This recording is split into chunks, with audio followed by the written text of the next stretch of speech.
weight loss, all of these concepts that we desire, that we seek, and yet we're looking for a quick fix or that instant pill or that instant gratification.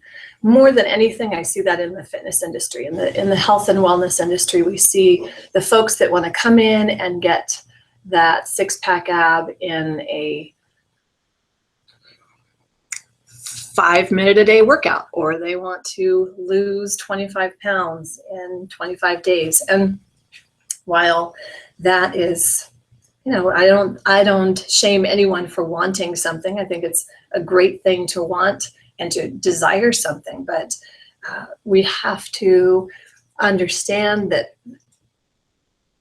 culturally we've created this 30-minute episode of life, or these instant fixes. And I don't know exactly if that came from, I don't know, I can get on my high horse about the videos and we play a video game and you can always push restart if you don't like the ending, but that's not the way life is. And maybe we've gotten into that idea of giving away our power to different authorities, and that's distressful to me. That's really fundamentally why I do what I do here at Yogilachi and what I do in life, and that's that encouraging ourselves, encouraging others to take back control of our lives from the inside out.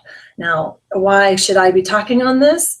Because I gave up my power for lots of my life to folks or to groups, organizations, and the people in the organizations that seemed to be more their opinions, or what was important was what they thought, not what I thought.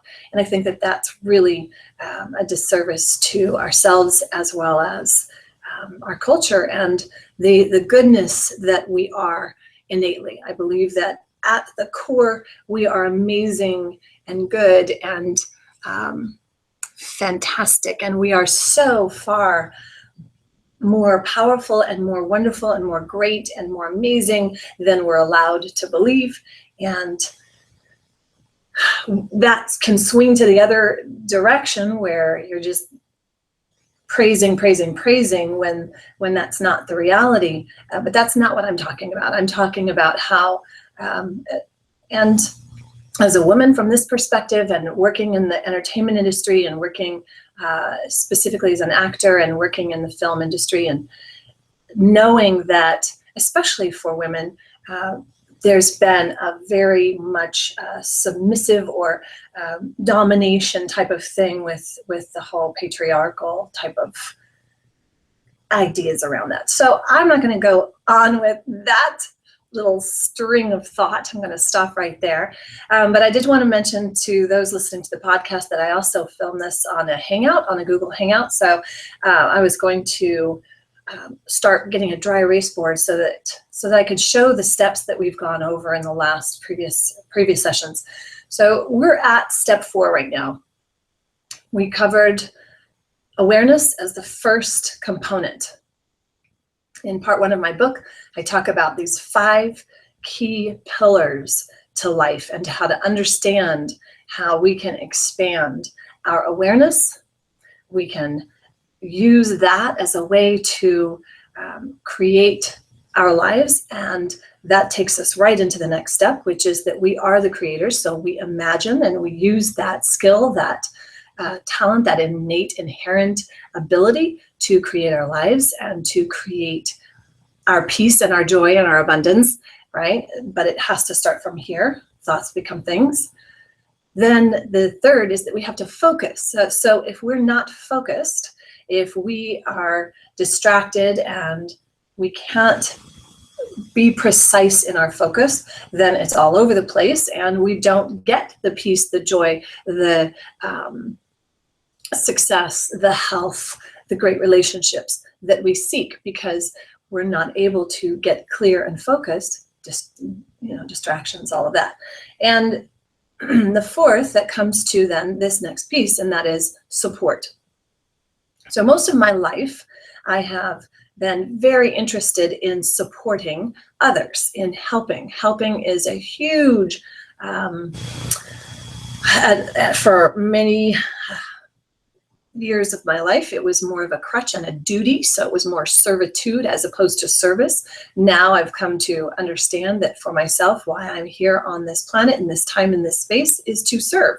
But now I understand that it's coming from a place of this conscious awareness, and I know how I want to create it and contribute, and I focus on that as opposed to becoming stuck in that servitude of, now I've got to do what they decide I need to be doing, or now I have to do that because he, she, they told me I needed to do that, which is where I came from. That was my paradigm, that I was basically in servitude, didn't know it, just thought I was being a good girl and making everybody happy. That was my idea that I had to do.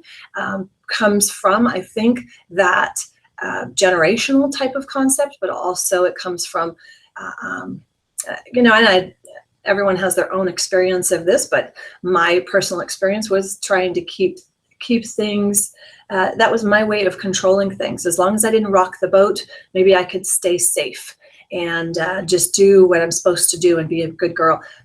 That is gross in my viewpoint. And I think that to create that in our children, that they have to be quiet and be only seen and not heard, and their voice and their emotions and their anger and upset or their hurt or their sadness or their elation or joy isn't allowed to be expressed, or their true feelings can't be expressed, that's really sad. And so not knowing how to have expressed that myself, it took me a long time to unravel and untangle all of that. And the culmination is what I do, and with all my work in Yogilachi. It happens to be that I focus on the body and the fitness aspect of it, the health and fitness, because this is our home. This physical body is our home while we're here. And if it's not doing well, it's really hard to express our creativity. But the home that we're here also tends to carry a lot of clutter. I mean, I can take away all those, the pain and that suffering from from whatever's going on, but I still have the body, and the body has culmination of the emotion and all of these particles that's part of the energy. And so that's why when I do work with my clients, it's not just about, well, let's go get our workout in. We're going to work out the heart part too, the emotional part. And those are the components that bring about what I'm talking about in Peace Doesn't Come in a Pill. Support. If we have the right kind of support, then we're going to get our needs met. We're going to get what we're looking for. We're going to actually unfold and unravel, and there's going to be a result of something positive. And not by default, like, let's turn this negative total screw up into a positive. I don't mean it that way. I mean truly where there is relief, there is an aha, there is there is an end result, or there is a culminating series of results, that good support, that the right support at the right time actually is had. And so I bring this one up, and this is specifically something that I couldn't leave out, because I have been around so much that was marketed as support, and it was all for them and none for the person needing the support. And that's unacceptable to me. So that is why, again, I do what I do, that we have to wake up. We can no longer just assume that a church, an organization, a nonprofit, these labels we put on things, a person is supportive to our needs, our goals, who we are, just because they say they are, or such, right? And I think this is really important, and that goes back then, it ties into this whole cyclical idea of awareness. Okay, so let's go back to awareness. Awareness that, What is it that I actually need? And that's where imagination then comes in, that we can create our future. We can create the idea of what we're looking for, what we're desiring. And then we can focus on it, and then we seek the right support. Now, steps 5 that we'll go over tomorrow tie into that again. And again, it is a completely, it's like a lemniscape. It's perpetual. It's always flowing and moving through. We're expanding our awareness. It is an expansive and contractive type of concept awareness.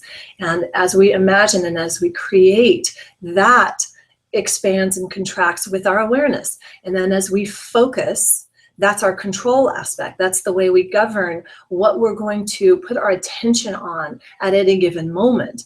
And that's crucial. But then it's also crucial what kind of support we get. So if you go and get support without knowing what your end is in mind, let me tell you, you can get all kinds of folks coming out of the woodwork. People, things, ideas. We've got this from the internet. You type in one thing and it's just going to be invited into your awareness. And so that's where you have to get clear and focused. All right. So it's all put together in this beautiful way. But support, true support, is where you've got stable foundation. It's going to hold you up when you need it.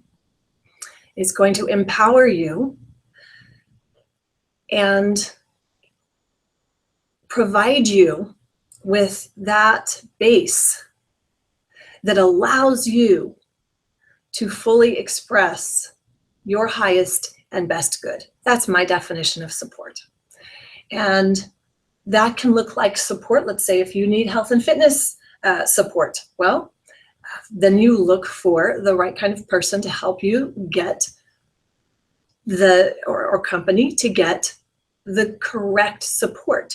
We've got countless books out there that I believe are not necessarily supportive of our goals and our dreams. And so we have to be very clear and very careful as to what we do. Cough here. Okay. So with that support,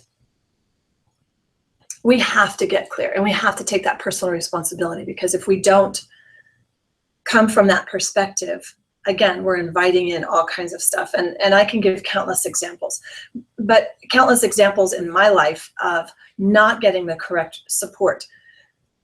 That is really crucial, because it's ultimately going to come down to personal responsibility. Because I can blame and say, oh, well, I lost that $15,000 to that coach because she was a really hard salesperson and she knew. But no, it comes back to personal responsibility that I did not know. I was not aware and clear on what I needed. So she was able to come in there and sell me some package that was like, whoa, okay. And I get the same thing on people telling me that I sold them, which is a cop-out. Personal responsibility. We have to take personal responsibility for the support that we seek and choose. And that's where it stops. And be aware that that is our responsibility. So that's the 4th tool, support. All right. And that's what we use here. And I teach my clients so that they know, is your food supporting you? It's either helping or it's harming. There's no neutral. Whether it's food, thought, things, actions, doesn't matter. All right. I'm Stephana Johnson with Yogilachi.com, YOGILACHI.com. That's all I've got for today. Have a great one.